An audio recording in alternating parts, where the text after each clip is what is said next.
Have you been lied to about beekeeping? Is it a big scam? Today, we're going to talk about the lies that are sometimes presented to new beekeepers that they find out weren't true at all once they get into beekeeping. So today, let's jump right into it. I've got 6 things that I want to share with you today. The first one is sometimes beekeepers are told if they're starting beekeeping for the first time that you're going to have so much fun and it's going to be so easy. You won't have any issues at all. It's just going to be awesome. And we're oftentimes hearing beekeepers say that it wasn't as easy as they were told it was going to be. So, number one, beekeeping is not easy. Now, sometimes I don't think the intention is to lie by presenters or people teaching classes or even people like me that, hey, I love beekeeping. And to me, I put up with it, the challenges. So, to me, it kind of is easy. But I know when many people start out beekeeping for the first time, they find out quickly that is not easy at all. In fact, it's quite complex and complicated. And so sometimes I think there's a fear in some maybe beekeeping classes not to tell people about all the challenges that are ahead of them, rather just keep telling them all the good things that can happen. The second thing that is told to new beginners that usually does not come about is that you're going to have so much honey your first year. You're going to be able to fill up jars after jars. You're going to be sitting at farmers markets. You're going to be giving honey away to your friends and family. You're going to have so much honey for yourself and for your family. It's just going to be great. Your bees are likely to make hundreds of pounds of honey their first year. That's usually not true at all. It can be in rare occasions, but no. The first year, bees are actually spending a lot of time using all the nectar they're bringing in to consume it to activate their wax glands so they can make the wax necessary to build out the frames. And so the first year, beekeepers should be told, don't expect any honey that first year. Second year, yes. First year, let them build out all their frames with the wax that they have to make by consuming all that nectar that they can't turn into honey. The third thing that I hear a lot and oftentimes see a lot, even in trade magazines in the beekeeping industry, is that if you buy the perfect queen, then you don't have to worry about mites and other diseases. Now, I hear that a lot and I hear people talking about it a lot on forums. That is not true at all. We're not there yet where one queen solves all of our issues, one type of queen. Now, there are some people that are working diligently to raise queens that has progeny, has the ability to be a little bit more mite resistant, but we don't have anything out there today where it's 100% yet. And I would dare say even 50% that's readily available on the market. But we're getting there, work is being done. But as far as it comes to buying that perfect queen that's going to make you tons of honey and hardly have any mites at all, any diseases, any problems at all, you can't bank on that whatsoever. Number one, it's hard for any queen producer to do that. And number two, it's common for bees to supersede their queen quite frequently during the season, at least once or twice. So even if you did find that perfect queen that could save the day, it's likely they're going to supersede her and bring a new queen into the hive that is not carrying any of those characteristics whatsoever. So don't fall for that. It's still up to the beekeeper to really practice good mite control and to practice good management for good honey production and to keep your diseases down. And number 4, this is a big one and it's a hot topic today too, isn't it? If you buy the perfect hive, then that will solve all your beekeeping problems. It's kind of ridiculous to even think that. You know, if you just use common sense, we're going to take a ordinary package of bees that is going to fail in one hive, but be awesome and succeed greatly in another type of hive. Really? Is that, I mean, common sense, come on. It's the bees, not the boxes, okay? Now, some hives make it easier on us, makes it easier on our back, might have a very slight advantage, but we're told so often that if you do this, you'll have greater winter survival. If you buy this hive, it is better for winter survival. It's better to keep mite levels down. I've heard people tell me all the time that if you make it out of certain type of wood, then that's going to keep the mite levels down. That's not true at all. Bug's a bug and they don't care what kind of wood they're in.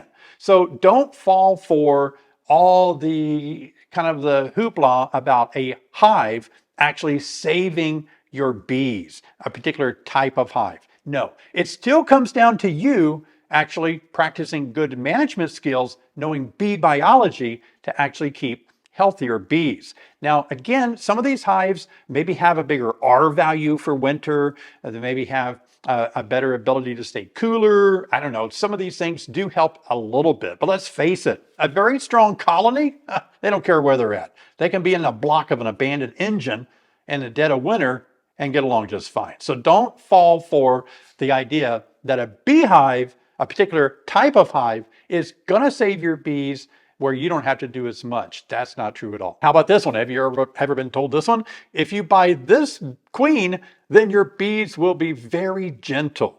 Now, let me kind of put a caveat on that one. It is true that some genetics that you can get into with different queens, they are going to be very gentle, no doubt. But are they going to be sting proof? Absolutely not. Are they going to be gentle in every single situation? No, they're not. They're still honeybees. Now, they may be more gentle when you work them. They may be less runny on the comb. They may not sting you as much. They may just be much more fun to work. But if something goes wrong, like you drop a frame, or if you're working bees and some yellow jackets or bumblebees show up while you got the hive open, those gentle bees may not be so gentle. And gentle bees actually can be superseded during the year. Remember, I said earlier, supersedure happens once or twice, usually, not uncommon. And so once they supersede that very gentle queen, that changes the genetics entirely. So it's hard for the beekeeper to keep even gentle genetics in their hive. And so you want to do that. You want to try to have gentle bees. You do want to go out of your way to find a queen that's more gentle. But when it's all said and done, bees are bees. They have a stinger for a reason. They're trying to protect their honey in there. So don't expect bees, all bees, to be gentle all the time. And the last thing I want to share, beekeepers are often lied to about this. You're going to invest hundreds of dollars into beekeeping. $500, $600, $800 into beekeeping, even more if you buy something like a flow hive that could cost up to $1,200 without the bees. Then all that money, oftentimes beekeepers are told this, oh yeah, but you'll make all that money back the first year in all your honey sales. You're going to make hundreds of pounds of honey, many gallons of honey, sell that, make your money back. Let's be honest, beekeeping, I'll be the first to say it if nobody else has said it yet, beekeeping is not an inexpensive hobby. It takes a lot. If you don't have a pretty good bankroll to support your hobby and beekeeping, you're going to be disappointed because you have to keep buying things like more supers for more honey. You have to buy bottles to put your honey in, and you have to buy labels to put on your honey, and you have to buy a new queen when your queen fails. It goes on and on. So you can really kind of charge up the credit cards pretty quick if you're trying to float the boat of beekeeping without a pretty good cash flow already established. So don't think that you're going to make all your money back the first year. Most beekeepers say that the only way they can make money in beekeeping is to give it up. So it is a fun hobby. I'm not trying to be negative. I know I'm trash talking beekeeping a little bit, but I don't mean to be. I'm just trying to set the record straight. To be honest with you, it is a fun hobby. I find it to be I'm not going to say it's easy, but I've been doing it for almost 30 years. And so some parts of it are easier for me, but it's still complex and complicated even for me. But I can't imagine life without beekeeping. I love keeping bees so much. I love bees. I love working them. I love the idea that these bees of mine are going to make me honey for my coffee or my tea or my toast. I love the idea that my bees are pollinating things around our property and other neighbors' property. I love the idea that I can help others in beekeeping, like right now. Love the idea that I can share with you guys and teach more about beekeeping. Got an important thing I want to share with you right now about December. We're in the second day of December now, and a lot of beekeepers wait until the first of the year, the first few months of the year to get started. You know, really, that's kind of late. A lot of packages, even our packages, go on sale January the 1st. And they sell out some years very quickly after that. And we have to tell people in March and April that we're sold out of bees. And that's just when they're kind of getting the idea of keeping bees. So if you know anybody, you yourself, or if you know somebody that's wanting to start getting into beekeeping, kind of want to start doing it in the month of December. Now, I know we're kind of clogged up with holidays and shopping and Thanksgiving and Christmas and all that, But look, you really need to start getting things in order. So as soon as we roll around to the first of the year, you can jump right into beekeeping and start getting your bees ordered, start getting your hives ordered, start thinking about education for yourself if you've not taken a beekeeping class. These are things that are paramount in getting started in the next beekeeping season. You got to get a handle on it early. Don't wait until spring to start beekeeping because it's likely everything will be sold out. You'll not be able to get into a class or take a class. And so you'll start beekeeping very frustrated. I did that my first year many years ago. Even before beekeeping was a cool thing to do, I started beekeeping and I called a beekeeping company up, I don't know, maybe like in April. And I said, hey, I want to buy some bees. I want to get started. I want to do all this stuff like that. And they were like, maybe call us next year. We're sold out for the year. So it's kind of tough, to get started that way.